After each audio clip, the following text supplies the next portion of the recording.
நேயர்களுக்கு வணக்கம். தேர்தலுக்கு பிறகு ஆன்மீக சுற்றுப்பயணம் மேற்கொண்ட விஜய் இன்னைக்கு பிளான்ல கொஞ்சம் சேஞ்ச் பண்ணியிருக்காரு, கேன்சல் பண்ணியிருக்கிறார். ஏன்னா திருச்செந்தூருக்கு போன விஜய் கையோட என்ன பண்ணாரு, ஷீரடிக்கு போனார். அடுத்தபடியா வேளாங்கண்ணிக்கு போவாரு, நாகூர் தர்காவுக்கு போவாரு அப்படின்னு ஷெட்யூல் ஒன்று போடப்பட்டது. அது இப்போ கேன்சல் ஆயிருக்கு. ஏன் அப்படின்னு பார்த்தீங்கன்னா, வேளாங்கண்ணிக்கு விஜய் வராரு அப்படின்னு கேட்ட உடனேயே அங்க பக்தர்கள் போனாங்களோ இல்லையோ, தொண்டர்கள் குவிஞ்சிருக்கிறாங்க. சர்ச்சுக்குள்ள போயிட்டு டிவிகே டிவிகே டிவிகேன்னு சத்தம் போட்டிருக்கிறாங்க. ஸோ கிரௌடுகள் அதிகமா இருந்தனால பாதுகாப்பு நலன் கருதி விஜய் அவர்கள் என்ன பண்ணியிருக்காரு, இந்த சுற்றுப்பயணத்தை கேன்சல் பண்ணியிருக்கிறாரு.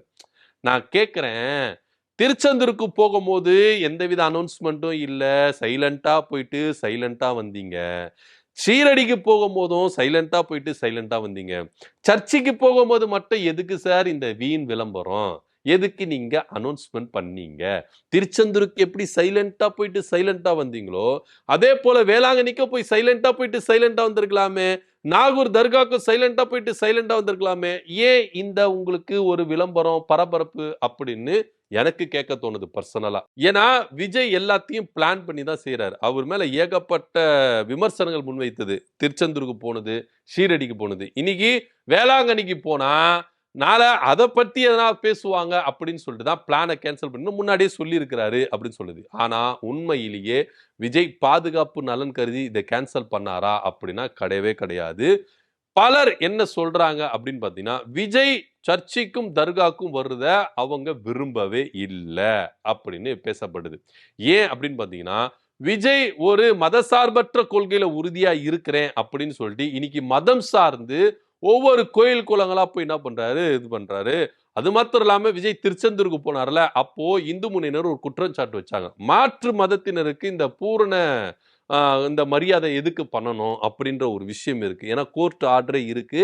அப்படி இருக்கும்போது இந்த மாதிரி விஷயங்கள் பண்றாங்க. இதுவே ஒரு சாதாரண ஒரு ஏழை போனா இந்த அளவுக்கு அங்க இருக்கிற அந்த பூசாரிகள்லாம் செய்வாங்களா, சுந்தரர்கள்லாம் செய்வாங்களா அப்படின்னு இந்து முன்னணிகள் என்ன பண்ணாங்க, கேள்விகள் கேட்டாங்க.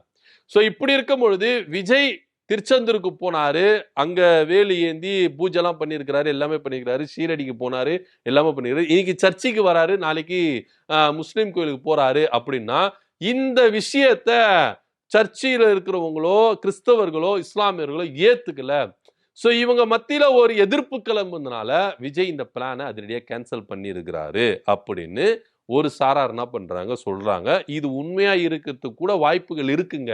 ஏன் அப்படின்னு பாத்தீங்கன்னா, தேர்தலுக்கு முன்பாக விஜய் கூட இருந்த இஸ்லாமியர் அமைப்புகள் சில என்ன பண்ணாங்க, வாபஸ் பெற்றாங்க.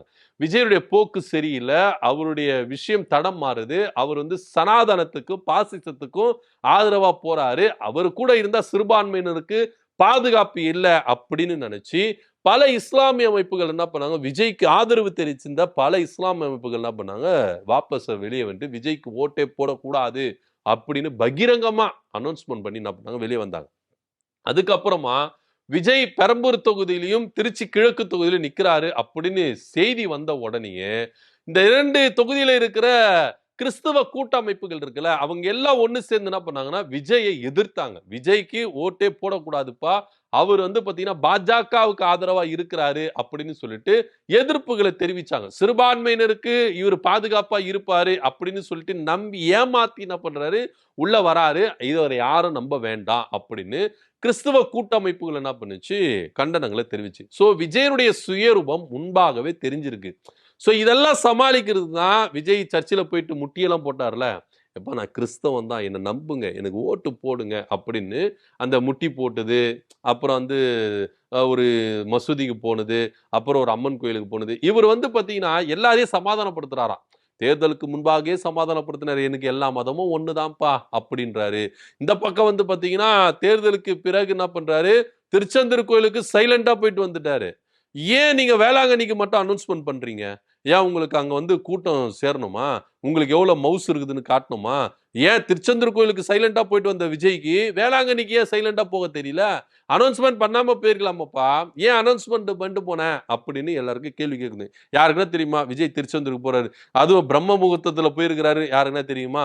தெரியாது. சைலண்டா போனாரு, சைலண்டா வந்தாரு. அதே போல நீங்க சர்ச்சுக்கு போயிட்டு வந்திருக்கலாமே, ஏன் போகல அப்படின்னா அங்க இருக்கிற கிறிஸ்தவ கூட்டமைப்புகளும் இஸ்லாமிய அமைப்புகளும் எதிர்ப்பு தெரிவிச்சனால இந்த பிளானை கேன்சல் பண்ணியிருக்கிறாரு. சோ இதை மறைக்கிறதுக்கு தான் விஜய் வருதுக்கு கேள்விப்பட்டு அங்க கிரௌடுகள் சேர்ந்துருச்சு. சோ அதனால நாங்க என்ன பண்றோம், கேன்சல் பண்றோம் அப்படின்னு ஒரு பொய்யான தகவல் என்ன பண்றாங்க தாவேகா தரப்புல இருந்து சொல்லியிருக்காங்க. உண்மையிலேயே விஜய் சர்ச்சுக்கு போறதுக்கோ இல்ல தர்காவுக்கு போறதுக்கோ அங்க இருக்கிற கிறிஸ்தவ கூட்டமைப்போ இஸ்லாம் அமைப்புகளோ என்ன பண்ணிருக்காங்க, எதிர்ப்பு தெரிவிச்சிருக்காங்க. விஜய் வரவே கூடாது அப்படின்னு. ஏன்னா திருச்செந்தூர் கோயில் போயிருக்காரு, ஷீரடி கோயில் போயிருக்காருன்னா இவரை நம்புறதுக்கு நாங்க தயாராகவே இல்லை அப்படின்னு என்ன பண்ணிருக்காங்க, கண்டனங்கள் தெரிவிச்சனால இதை மூடி மறைக்கிறதுக்கு தான் விஜய் அங்க கிரௌட் அதிகமாயிருச்சு. ஏன்னா விஜய் அபிஷியலா என்ன பண்ணல, சொல்லவே இல்லை. வேளாங்கண்ணிக்கு கோயிலுக்கு வராரு, தர்காக்கு வராரு சொல்லவே இல்லை. டிவிகே தரப்புல இருந்து அபிஷியலா எந்த அனௌன்ஸ்மெண்ட்டும் வரல. ஆனா திடுதிடுப்புன்னு அங்க கிரௌடுகள் அதிகமாயிருச்சு, நாங்க வந்துட்டோம் அப்படின்னு சொல்றாரு. இதுலயே ஒரு பெரிய சந்தேகமா இருக்கு. அனௌன்ஸ்மெண்ட் கொடுக்காதவங்க எதுக்கு கிரௌட் அங்க அதிகமா வந்திருக்கும் அப்படின்னு. அதுவும் இல்லாம சர்ச்சில் போயிட்டு டிவிகேன்னு சொல்லிட்டு தொடர்ந்து கோஷங்கள் போட்டிருக்காங்க. சோ இதை கூட கண்டிக்க முடியாம இடத்துல தான் இருக்கிறார் விஜய். ஒரு பொது ஸ்தலத்துல போயிட்டு, சர்ச்சின்றது ஒரு பொது ஸ்தலம், அங்க போயிட்டு பாத்தீங்கன்னா கட்சிக்காரங்களை கூட்டி அவ்வளோ அமக்கலம் பண்ணி எதுக்கு உங்களுக்கு இந்த வீண் விளம்பரம் அப்படின்னு தான் எல்லாரும் கேள்வி கேட்கறாங்க. சோ விஜய்க்கு தோல்வி பயம் வந்துருச்சு. ஏன்னா அவரு மூட நம்பிக்கையில ரொம்பவே என்ன பண்ணிட்டாரு, ஊறி போயிட்டாரு. ஏன்னா இதுக்கு முன்னாடி தேர்தலுக்கு முன்பாக கூட பாத்தீங்கன்னா பல விமர்சனங்கள் வைக்கப்பட்டது. பிரம்ம முகூர்த்தத்துல 8 கோலங்கள் போடணும் அப்படின்லாம் சொல்லப்பட்டது. அதுக்கப்புறம் பாத்தீங்கன்னா அவர் என்ன பண்ணாரு, எல்லார் வீட்டில கோலம் போட சொன்னாரு.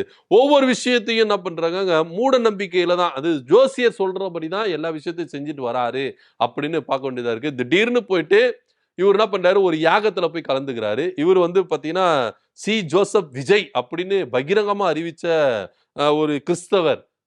ஆனா போய் என்ன பண்றாரு, கோயில்ல போயிட்டு யாகம் பண்றாரு, வேலு சாத்துறாரு, அதுக்கப்புறம் ஷீரடிக்கு போறாரு, என்னென்ன விஷயங்கள்லாம் செய்யறாரு. ஒரு மனுஷனுக்கு நம்பிக்கை அப்படின்ற மத நம்பிக்கைன்றது இவங்களுக்கு இது வரணும் அப்படின்றதெல்லாம் உரித்தான் கிடையாது, வரலாம். ஆனா எதுக்கு நீங்க பொய் வேஷம் போடுறீங்க, அதுதான் நீங்க பார்க்க வேண்டிய ஒரு விஷயமா இருக்கு. பொய் வேஷம் போட்டு மத்தவங்களுக்கு ஏமாத்துறீங்க. அப்படிதான் இவர் மேல இருக்கிற குற்றச்சாட்டு விமர்சனங்கள் எல்லாமே இவர் நடிக்கிறாருங்க. படத்துல எப்படி நடிக்கிறாரோ நிஜத்துல இஸ்லாமியர்களும் கிறிஸ்தவர்களும் நடிச்சு ஏமாத்துறாரு அப்படின்ற ஒரு குற்றச்சாட்டு நான் சொல்லல, இந்த அமைப்புகளே சொல்றாங்க.